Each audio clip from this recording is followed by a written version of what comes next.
नमस्कार दोस्तों, मैं हूं आपका अपना जाना पहचाना डॉक्टर अशोक कुमार, सेवानिवृत्त वैज्ञानिक, लुवास अर्थात हरियाणा कृषि विश्वविद्यालय हिसार, संस्थापक एवं संचालक, भारतवर्ष की नंबर 1 मशरूम स्पॉन प्रयोगशाला, Snow View mushroom lab and training centre, 1064 Gandhi आश्रम, नरेला, दिल्ली 110040। तो मेरा फ़ोन नंबर है 9812019128। जी हाँ, 9812019128। तो दोस्तों, जैसा कि कई आदमियों ने मेरे को व्हाट्सएप किया और फ़ोन किया कि डॉक्टर साहब उनका दिखाते हो खाली ये क्या कहते हैं झोंपड़ी वालों का, तो लगता है डॉक्टर साहब झोंपड़ी वालों से ज़्यादा मोहब्बत करते हो। दोस्तों, ऐसी बात नहीं है। मोहब्बत मेरे को जो है एसी वालों से भी है, और ये भी मेरे उतने ही प्रिय हैं जितने आप झोंपड़ी वाले हो। हाँ, थोड़ा हाँ ये ज़रूर है कि भाई ये जरा पैसे वाले हैं, तो पैसे वाले आदमी के साथ थोड़ा हाल लगने में वो होता है, और जो झोपड़ी वाले हैं वो जरा ज़्यादा अपनापन दिखाते हैं, तो उनके साथ लगने में जरा जो है ना ज़्यादा वो होता है। तो आज हम एक एसी फार्म पाए हैं। आपका शुभ नाम? कुलदीप है सर। कुलदीप। कहाँ से हो आप? मैं अम्बाले से हूँ सर। आपका जो है ना यहाँ क्या करते हो? I am also plant manager. अच्छा, आप प्लांट मैनेजर हैं? Yes sir. तो कुलदीप सिंह, आप पहले तो झोपड़ी में लगाते थे, जहाँ तक मेरा हाँ जी, आपसे जो पहले मुलाकात हुई। हाँ जी सर। ठीक कह रहे हो? Yes sir. अब कितने दिन से नौकरी करने लगे हो? करीब सर 10 साल हो गए। 10 साल हो गए हैं। हाँ जी सर। तो जब खुद लगाते थे उसमें ज़्यादा अच्छा था, या आप नौकरी कर रहे हो इसमें ज़्यादा अच्छा? खुद लगाते थे तब भी बहुत अच्छा था जी, आज नौकरी कर रहे हैं वो भी बढ़िया जी। मतलब ये दोनों तरह से सेटिस्फाई है। हाँ जी सर। तो दोस्तों देखिए, आज मैं आपको एक एसी फार्म पे लाया हूँ। तो यहाँ से मैं आपको दिखाता हूँ। पहले शुरू करते हैं। ये पीछे से देखो इनका ये टनल है, इन्होंने एक टनल बना रखी है, और ये इनका वो कंपोस्ट बना हुआ है, और कंपोस्ट में इन्होंने स्पॉन गिर रखा है। जरा इसके ऊपर मारना भाई। और ये इन्होंने ढक रखा है ताकि आसपास की धूल वगैरह ना और कोई कीटाणु ना पड़े। वो हालांकि इन्होंने ऊपर जो है ना छत भी लगा रखी है, लेकिन ये इधर से जो है जिस हिसाब किताब से होना चाहिए उस हिसाब किताब से ये उतना मॉडर्नाइज नहीं है जितना के होना चाहिए। तो आइए अब यहाँ से लेके चलते हैं, चलो। तो आइए अब मैं इनका वो दिखाता हूँ। जरा एक बार इसका दिखाना भाई। ये सारा इनका ऐसी फार्म है। कुलदीप सिंह, 1 मिनट, आपके कितने कितने कमरे हैं आपके? मेरे 6 कमरे हैं सर। 6 कमरे हैं। हाँ जी। इसमें कौन से एसी फिट हैं? मेरे पास सर ब्लू स्टार के भी है, हाँ। और कुछ ऐसी मेरे पास एमचिल के भी है। एमचिल के भी। हाँ जी सर। अच्छा, तो आइए अब आपको इनका ले गए। ये जो है ना, ये सारा जो मशीनरी है आप देख रहे होंगे, ये इनका आउटडोर सिस्टम है। तो आइए हम आके चलते हैं। ये एक कमरे में आपका कितने टन के एसी लगे हुए हैं? 5.5 तक के 2 एसी है, 11 टन एक 11। हाँ, उनकी लंबाई चौड़ाई ऊंचाई कितनी है? हमारी जो लंबाई है वो 60 फुट की है, चौड़ाई है 18 फुट की, और जो हाइट है वो 13 फुट की। 13 फुट की। ये हाइट कुछ कम नहीं लगती मेरे ख्याल से? हाइट इसके लिए कम लगती है, थोड़ा टेपर भी लेना है। अच्छा, ताकि जो पानी का फ्लो का वो अच्छी तरह से। आइए दोस्तों, अब हम आपको इनके कमरों में इसमें ले चलते हैं। ये बैक साइड है, इधर से आप लगाते हो क्या? ये इधर से क्यों भाई? इधर से लगाते हैं ये हैं। तो आज जिसमें क्रॉप चली हुई है उस कमरे में आपको लेके चलता हूँ। लाइट जलाओ। तो ये एक रूम नंबर है, आओ भाई।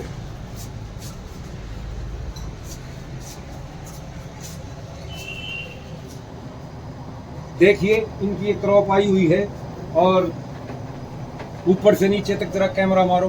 कुलदीप सिंह, इधर आओ भाई। ये इसमें जो क्रॉप आई हुई है कुलदीप सिंह, हाँ जी सर। ये बड़ी लंबी लंबी डंडी हो रही है, जरा दिखाना भाई। हाँ जी। और इसमें ये वेट बबल भी है। हाँ जी। वेट बबल कैसे आ गई? जी सर, हमारे पास क्या है, झोपड़ियाँ लगाई थी हमने। अच्छा। तो हमारी जो लेबर है वो ट्रांसपोर्ट होती रही, उधर से लेबर इधर आती रही, इधर से हाँ। लेबर उधर जाती रही। अच्छा। जिस करके हमारे पास थोड़ा बबल का अटैक हो गया। बबल का अटैक हो गया। हाँ जी। तो आप इसमें कितने दिन में कितना प्रोडक्शन ले रहे हो? सर मेरे पास करीब कूल डाउन से हाँ। जो हमारे पास 20 दिन की हमारी क्रॉप रहती है, अच्छा। 20 से 22 दिन की, उसमें हमारे पास 4 टन 4200 माल आ जाता है। आप मतलब कितने परसेंट में बताओ? करीब 18 से 20% के बीच हमारी 18 से 20। तो दोस्तों, आप एक तो ये देख रहे हो कि लंबी लंबी डंडी है, लंबी डंडी है तो इसका मतलब दो ही कारण है, या तो इनका इसमें CO2 ज़्यादा बनी है, कार्बन डाइऑक्साइड ज़्यादा है, और या फिर इनका टेम्परेचर हाई हुआ है, या फिर इनकी कोई वैरायटी ऐसी है जिसमें जो है ना ये प्रॉब्लम है बी ग्रेड होने की या खुलने की। ये आपके समझ से कौन सी प्रॉब्लम है ये? सर हमारा क्या था कि 2 दिन से लाइट नहीं थी, अच्छा, तो जिस करके हमारे टेम्परेचर मेंटेन नहीं हो पाया। अच्छा, टेम्परेचर कितना मेंटेन करना चाहिए? हमारे पास कम से कम 16-17 डिग्री तक मेंटेन रहना चाहिए, जिसमें हमारी ग्रोथ की जो क्वालिटी है वो भी बढ़िया रहती है। हाँ। अगर इससे ज़्यादा बढ़ जाता है टेम्परेचर तो बी ग्रेड होने के चांसेस ज़्यादा रहते हैं, डंडी मशरूम खुलने के चांसेस ज़्यादा रहते हैं। अच्छा, मशरूम खुलने के चांसेस ज़्यादा। तो 2 दिन लाइट नहीं थी, आपके पास जनरेटर नहीं है क्या? हमारे पास जनरेटर है सर, जनरेटर हमारे पास छोटा है, अच्छा, मतलब पूरे प्लांट को कवर नहीं कर पाता। तो जिसमें क्रॉप आ रही थी उसको चलाते हैं हाँ, आप? इसको चलाया, इसका एक एसी चलाया हुआ था हमने। अच्छा। एक एसी से कवर नहीं हो पाता। एक AC से कवर। जनरेटर कितने केवी का? 45 किलोवाट का हमारे पास जनरेटर। ये देखिए दोस्तों, 6 कमरे हैं इनके और इनके पास 45 केवी का है। इनको कम से कम जो जनरेटर चाहिए वो इनको 125 किलोवाट का चाहिए। 125 किलोवाट का होगा जब उस ईच का जो है ना वो दबेगा, जो है कूलिंग इनकी ठीक रहेगी। हम गलत कह रहे हैं, हम क्या ठीक कह रहे नहीं हैं? नहीं, आप सही कह रहे हो सर। तो आप 125 किलोवाट का जनरेटर क्यों नहीं बढ़ाते? तो आपको कई साल हो गए इसको। हाँ, हो तो गए सर, एक्चुअली कभी लाइट की प्रॉब्लम नहीं हुई। अच्छा। लाइट की प्रॉब्लम पहली बार ही हुई है हमारे पास यहाँ। अच्छा, एक्चुअली क्या है कि हम धुंधे पड़ती रही तो गाड़ी वाला पोल तोड़ गया, अच्छा, तो पोल को ठीक करने में उनको काफ़ी टाइम लग गया। जब पोल तोड़ गया गाड़ी वाला। तो ये तो देख रहे हो दोस्तों, ये इसकी ऊंचाई कितनी है? इसकी सर ऊंचाई 14 फुट की है इसकी। 14 फुट की। हाँ जी। आप नहीं समझते कि 14 फुट की ऊंचाई कम? हर एक का स्टेयर बना रखे हैं। ये सर एक्चुअली 1 2 3 4 और 5 दो रूम हमारे पास कंक्रीट के हैं। अच्छा, हाँ, 2 रूम हमने कंक्रीट के बनाए और 4 रूम हमारे पास पॉप पैनल के हैं। ये पॉप पैनल के? ये पॉप पैनल के नहीं है, ये कंक्रीट के हैं। अच्छा, ये कंक्रीट हाँ, के ये हैं। कंक्रीट के हैं। तो इसमें आपको मुझे तो लगता है कि आपने जो है इसकी हाइट 17 फुट होनी चाहिए थी कम से कम। तो आपने 17 फुट की हाइट नहीं बनाई, ये 13 या 14 फुट की रखी। 14 फुट की या 13 फुट की? हाँ, इसकी 14 फुट की, आगे 13 फुट की है। आगे 13 फुट की भी।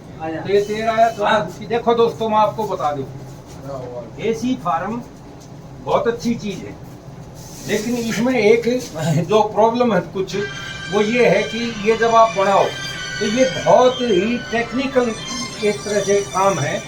आप झोपड़ी थोड़ी ऊपर नीचे अच्छी बुरी बना लो, उसमें आपका कुछ ना कुछ हो जाएगा।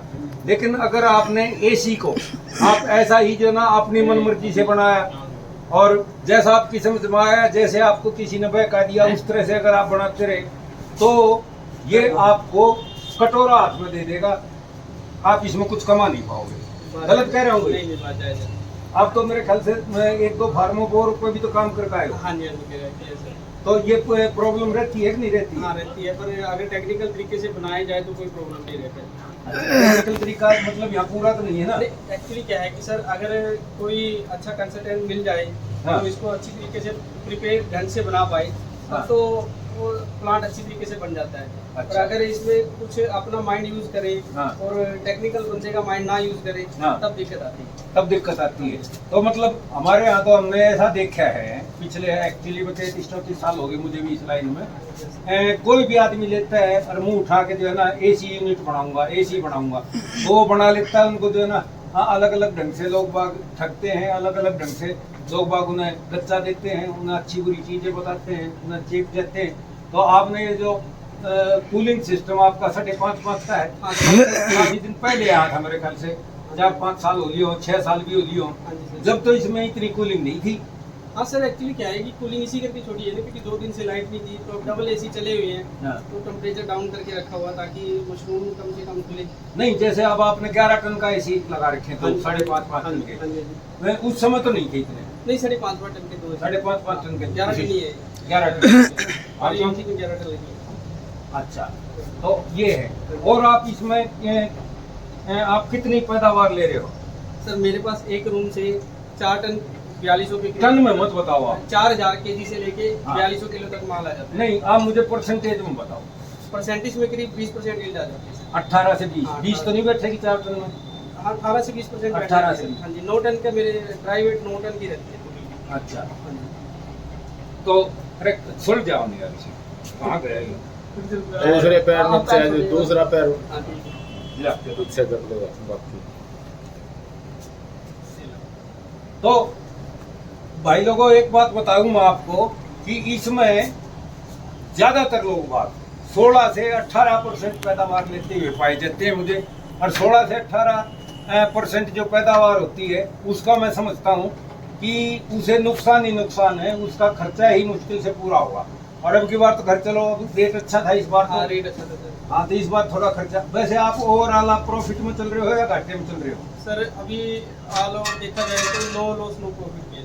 कितने साल से हो आप ये चला रहे हो फार्म? ये हम कम से कम 7 साल से चला रहे हैं। 7 साल से नो लॉस नो प्रॉफिट है। अभी अभी के नो लॉस नो प्रॉफिट पे चले, क्योंकि पहले कोरोना करके हमें ज़्यादा दिक्कत हो गई थी। अच्छा, कोरोना का झटका काफी लगा आपको? कोरोना में झटका काफ़ी लगा, उसमें हमारी क्रॉपिंग काफ़ी फेंकनी पड़ी हमें। हाँ हाँ, तो कोई गवर्नमेंट से भी हमें कोई फैसिलिटी नहीं मिली, किसी तरीके इमदाद नहीं मिली वहाँ से कुछ भी नहीं मिला। हाँ, तो आप लोग एक नहीं हो ना, सारे मशरूम फार्मर एक नहीं हो, इसलिए गवर्नमेंट क्या मदद करेगी? गवर्नमेंट तो उसकी मदद करती है जब किसान एक होते हैं और अपनी डिमांड रखते हैं और अपना उससे करते हैं। यहाँ तो इस धंधे में ये सबसे बड़ी दिक्कत है जहाँ तक मैं समझता हूँ कि एक मशरूम फार्मर दूसरे मशरूम फार्मर से थोड़ा सा जलता है या उससे जो है ना डर रखता है। ये नहीं है कि भाई आपस में आप लोग बताते हो एक दूसरे को कोई अच्छी बुरी, मेरे ख्याल से कोऑपरेशन देखो जी, अगर कोई दूसरा करता है तो हम जरूर करते हैं, और हमें इलेक्ट्रिसिटी के बिल भी मार लेते हैं, क्योंकि जो कमर्शियल लाइन लेनी पड़ती है उसमें हमारे खर्चे बहुत बढ़ जाते हैं, और इलेक्ट्रिसिटी बिल इतना ज़्यादा आ जाता है कि प्लांट का नुकसान और बढ़ जाता है। मतलब यहाँ पे आपको सब्सिडी नहीं है? कोई नहीं है। जैसे उत्तराखंड में सब्सिडी है, यहाँ पे सब्सिडी नहीं है। हरियाणा में कोई सब्सिडी नहीं है। यहाँ आपको कितने परसेंट कितने पैसे यूनिट बिजली मिलती है? सर करीब 8.5-9 के करीब हमें मिलती है। मेरे ख्याल से 9 9.5 का पड़ती है आपको, और सारे चार्जेस वगैरह लगा के। 9.5 के करीब पड़ जाती है। तो आपके ख्याल से कितनी यूनिट पड़नी चाहिए बिजली की पर यूनिट? अगर हमें सब्सिडी मिले तो 4 रुपये, 3 रुपये, 3.5 रुपये यूनिट हमें पड़नी चाहिए। तो देखिए दोस्तों, जब उत्तराखंड की बात करेंगे तो वहाँ पे 1.99 यूनिट है, और हरियाणा में जो है ना 9 9.5 रुपये प्रति यूनिट बिजली का है। तो इनको तो ये भी दिक्कत है, और इससे जो है मैं नहीं समझता कि आज के दिन आपके ख्याल से कुलदीप सिंह जी यहाँ से लेकर अगर पंजाब तक जाए आप तो एक तरह से दिल्ली के बिल्कुल बॉर्डर पे बैठे हुए हो। तो दिल्ली बॉर्डर से लेकर पंजाब ये जाके और पाकिस्तान बॉर्डर तक आप क्या समझते हो आजकल कितने फार्म बंद पड़े होंगे? सर बहुत फार्म बंद हो चुके हैं, काफ़ी फार्म, कम से कम मान के चलो आप 50% फार्म बंद मिलेंगे आपको। अगर 80% कहूँ तो मैं कुछ झूठ बोल रहा हूँ क्या? ये भी बात जायज जाती है? जायज जाती है, क्योंकि मेरी जहाँ तक जानकारी है 80% से ऊपर के फार्म बंद हो चुके, और उनके बंद होने का कारण आप क्या समझते हो कुलदीप सिंह? सर मेन तो मैनेजमेंट है, या आप मानो कि मतलब खर्चे ज़्यादा हैं फार्म के, आमदनी कम है, इसका भी प्लांट बंद होने के कारण। अब इन्होंने और कोई कारण बताओ कुलदीप सिंह? और बीमारी का कारण भी हो सकता है सर। देखो दोस्तों, मैं आपको बताऊं, ये जितने भी अब फार्म बंद पड़े हैं इनके 2-3 कारण बहुत बड़े कारण हैं। एक तो इनको जो है ना ये जो छुट भैया लैब हैं जो इनको सस्ते बीज करके दे देते हैं। एक तो छुट भैया लैब जिनकी वैरायटी ठीक नहीं, उनकी कोई क्वालिफिकेशन नहीं है, उनका कोई अनुभव नहीं है, उनकी मशीनरी वगैरह ठीक नहीं है, तो एक तो लैब वाले इनको लोगों को मार रहे हैं। दूसरा जो है एक जीव जंतु पैदा होया हुआ है यहाँ पे, तो वो अपने आप को ग्रोवर कहता है, जबकि वो 4th-5वीं फेल आदमी पाता है। यहाँ इनके पास लेबर वर्क करके देगा है, और 6 महीने में साल भर के बाद वो दूसरे फार्म पे जाके ग्रोवर बन जाता है। गलत कह रहा हूँ मैं? बात जायज है ना? कभी ये ग्रोवर मेरे से रूस जाएंगे जो देखेंगे ना मेरा वीडियो, वो ये कहेंगे जी आप तो हमारे पेट पे लात मार रहे हो। लेकिन ये 2 बहुत बड़ी चीज है।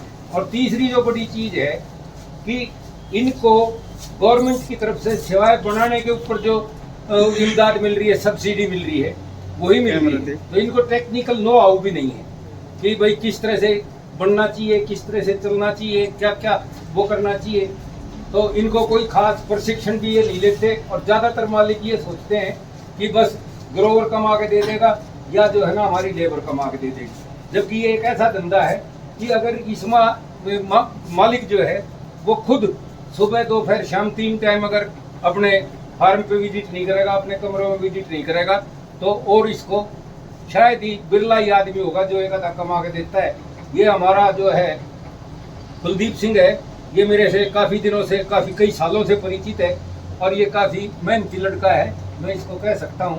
अब जैसी इनकी जो टनल है, टनल भी बना रखी है ना, यस सर। ये जो टनल इन्होंने बना रखी है वो मैं आपको दिखाता, लेकिन मैं इसलिए नहीं दिखाना चाह रहा कि वो टनल जो है ना इनकी अप टू दी मार्क नहीं है जिसे मैं दिखाऊं और ये बताऊं कि भाई ये टनल इस तरह की ठीक है। लेकिन मैं इस आदमी का कायल हूँ, क्योंकि ये ग्रुप में भी है, हमारे व्हाट्सएप के ग्रुप में, और ये कई बार अपनी टनल का वो डालता रहता है, फोटो वगैरह डालता रहता है, वीडियो डालता रहता है। तो ये उसको अच्छी तरह से कंपोस्ट बना लेता है। कैसे बनाते हो, क्या खास बात बताओगे आप हमें? एक खास बात बताओ एक या दो। सर खास बात तो यही है कि अगर हम टनल चलाते हैं तो टनल को सही ढंग से मेंटेन करके चले, उसके टेम्परेचर हैं जो उसको मेंटेन करके चले, तो कभी भी कंपोस्ट हमारी खराब नहीं पाएगी। तो आप कैसे मेंटेन करते हो? सर मेंटेन तो दिन रात देखना पड़ता है टनल को। दिन रात देखते हो? हाँ जी। अच्छा, उसकी वजह से आप कर रहे हो? यही हो सकता है सर। यही बात है, ये इसने बिल्कुल ठीक कही कि ये मेहनती ये लड़का है काफी अच्छा, जिसको मैं कह सकता हूँ कि अच्छा मेहनती वो है। और मैं समय समय पर ग्रुप में इसका कंपोस्ट देखता हूँ, जिससे इसकी कंपोस्ट अच्छी बन जाती है। लेकिन यहाँ जो हिसाब किताब देख रहे हैं, चलो ये तो कह रहे हैं कि हमारे जो ना 2 दिन लाइट नहीं थी, प्रॉब्लम आ गई थी इसलिए खुल रही है।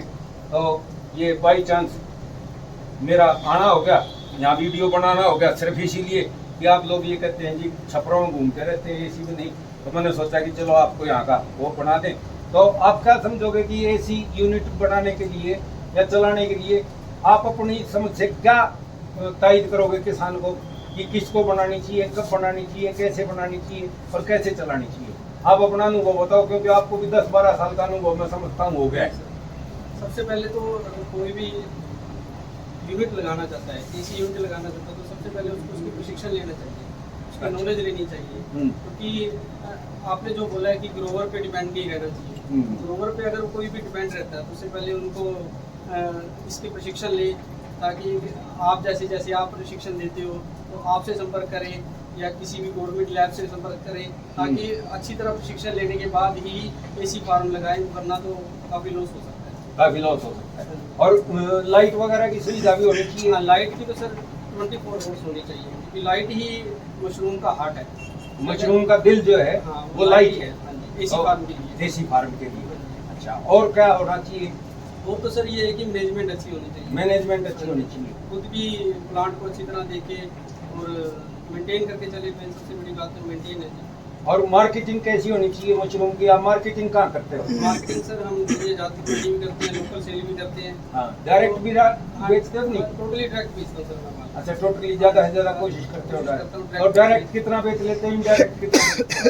डायरेक्ट बेच लेता हूँ करीब, जैसे हाई रोप आ जाए मेरी हाँ। तो यूपी में बेच देता हूँ मैं माल अधिकतर। यूपी में किस जगह? सर मेरा कम से कम यूपी में चला जाता है, गोरखपुर चला जाता है सर। अच्छा, गोरखपुर तक मार करते हो आप? हाँ, गोरखपुर में रेट अच्छा रहता हाँ, है। रेट अच्छा रहता है। हाँ, 120 150 200 के करीब हमें वहाँ मिल जाता है कहीं। अच्छा, वहाँ पे मिल जाता है। और यहाँ दिल्ली में मार्केट कैसी मिलती दिल्ली है? में सर ये रहता है कि दिल्ली में हमारा कभी भी मतलब 120 अगर 150 भी कभी नहीं जाता।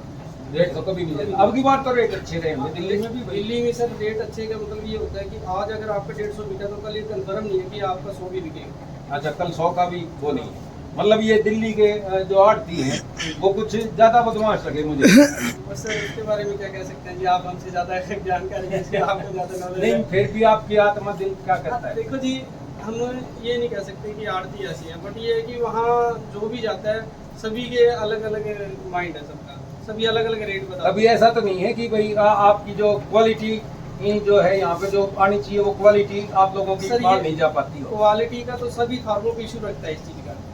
सब फार्मों हाँ में। जी, अगर आपका माल जा रहा है हाँ। और दूसरे फार्म का माल जा रहा है हाँ। तो आड़ती क्या करता है, दूसरे फार्म का माल दिखा देता है कि ये माल खराब है भाई, तो आपका रेट कम लगेगा। हाँ। हमारा माल जा रहा है और हमारा माल सही नहीं है तो वो दूसरे फार्म को दिखा देगा कि ये माल आपने भेजा भाई, क्वालिटी सही नहीं है तो रेट कम लगेगा।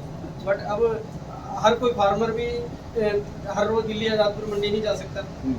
आप खुद जाकर नहीं बेच सकते, मतलब आपको तो आजादपुर के 8 किलोमीटर बढ़ाना पड़ता है कि भाई यहाँ से माल भेज दिया है। मालिक भी जो है तो छप्पर वाले भी इसी तरह के शहनशाह हैं, जब पैसा आता है तो ये भी यहाँ से भेज देते हैं। तो मार्केटिंग का मैं एक अलग से वीडियो बनाऊंगा और मार्केटिंग का बहुत वैसा है तो 2 यूनिट लगाऊं ताकि सारे साल बेचूं। और दोस्तों इसी उसके साथ कि काम अच्छा है लेकिन बहुत समझदारी का है, बहुत जानकारी का है, और इधर उधर आप ठगी होने से बचें, क्योंकि इस धंधे में ठग बहुत घूम रहे हैं जो कहते हैं कि जी मैं ऐसे बनवा दूंगा, ये करवा दूंगा, वो करवा दूंगा, इस तरह की बातों में ना आए। तो दोस्तों हम अब इस वीडियो को यहीं विराम